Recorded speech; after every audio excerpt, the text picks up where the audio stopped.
வணக்கம். இன்னைக்கு நாம டேட்டாமேட்டிக்ஸ் குளோபல் சர்வீசஸ் பத்தி கொஞ்சம் ஆழமா பார்க்க போறோம்.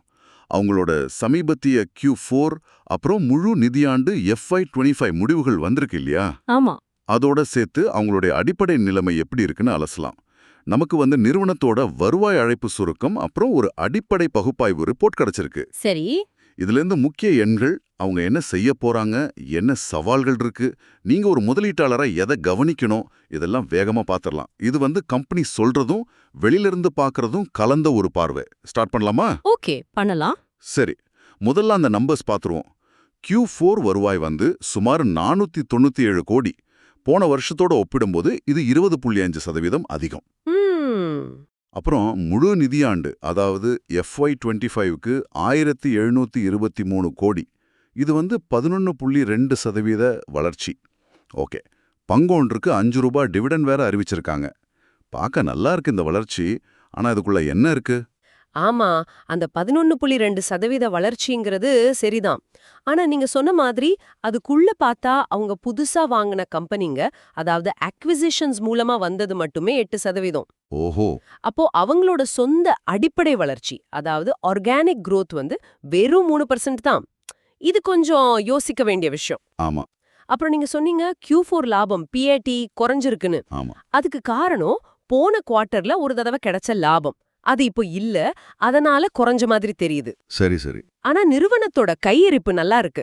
சுமார் 415 கோடி நிகர ரொக்கம் வச்சிருக்காங்க. பணம் வசூல் பண்ற வேகம், DSOன்னு சொல்லுவோம், அதுவும் 57 நாள்ல இருக்கு. இது ஆரோக்கியமான விஷயம். ஓகே. அதே சமயம் FY25ல EBIT, EBT மார்ஜின்ஸ், அதாவது செயல்பாட்டு லாப அளவு குறைஞ்சிருக்கு. அதுவும் உண்மைதான். புரியுது. இந்த லாப வரம்பு குறைஞ்சதுக்கும் அவங்களோட பிசினஸ் பிரிவுகளுக்கும் ஏதாவது சம்பந்தம் இருக்கா? குறிப்பா அந்த டிஜிட்டல் டெக்னாலஜிஸ் பிரிவுல Q4ல வருவாய் குறைஞ்சு லாபம் வெறும் 1% தானாமே, அது ஏன் அப்படி? ஆமா, கரெக்டான கேள்வி. இந்த டிஜிட்டல் டெக்னாலஜிஸ் பிரிவுல லாபம் கம்மியா இருக்கிறதுக்கு 2 முக்கிய காரணம் இருக்கு. ஒன்னு, இந்த AFC, அதாவது ஆட்டோமேட்டிக் ஃபேர் கலெக்ஷன் சிஸ்டம் இருக்குல்ல, அது சம்பந்தமான ஹார்ட்வேர் பிசினஸ். சரி. இதுல வருமானம் ஒரு 85-90 கோடி வந்தாலும் லாபம் ரொம்ப கம்மி. ஓஹோ. 2வது காரணம், கம்பெனி AI அப்புறம் R&Dக்கு செலவு பண்றாங்கல்ல, வருஷத்துக்கு ஒரு 40-50 கோடி. ஆமா சொல்றாங்க.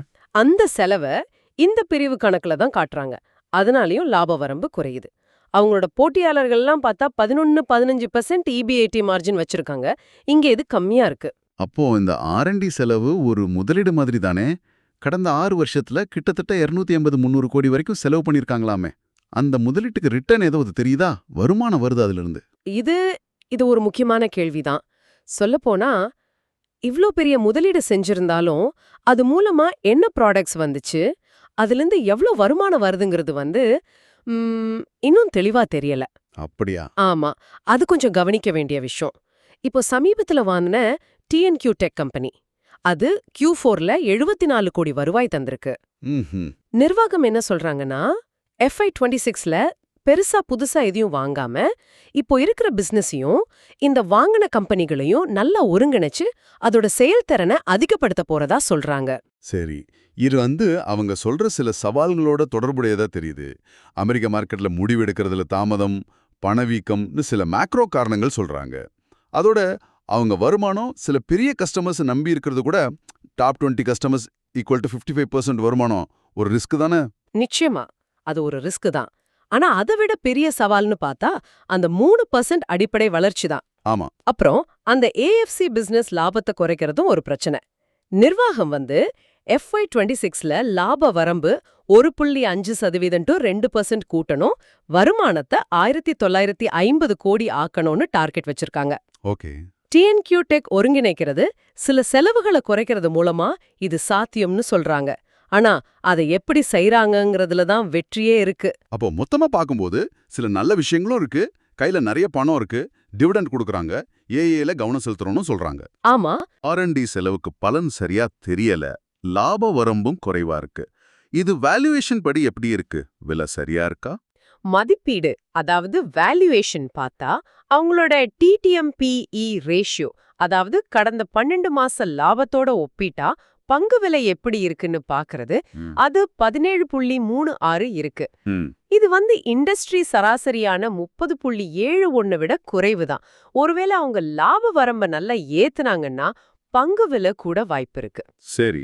நீங்க முக்கியமா கவனிக்க வேண்டியது என்னன்னா, அவங்க ஏஏ திட்டங்கள் உண்மையிலே வருமானம் தருதா, டிஜிட்டல் டெக்னாலஜிஸ் பிரிவோட லாபம் கூடுதா, அப்புறம் வாங்கின கம்பெனிங்களை சரியா ஒருங்கிணைக்கிறாங்களா, இதெல்லாம் பார்க்கணும். ஆக மொத்தத்துல டேட்டாமேட்டிக்ஸ் புதுசா கம்பெனிகளை வாங்கி வளர்ந்தாலும் அவங்களோட சொந்த அடிப்படை பிசினஸ் வளர்ச்சி கொஞ்சம் மெதுவா இருக்கு.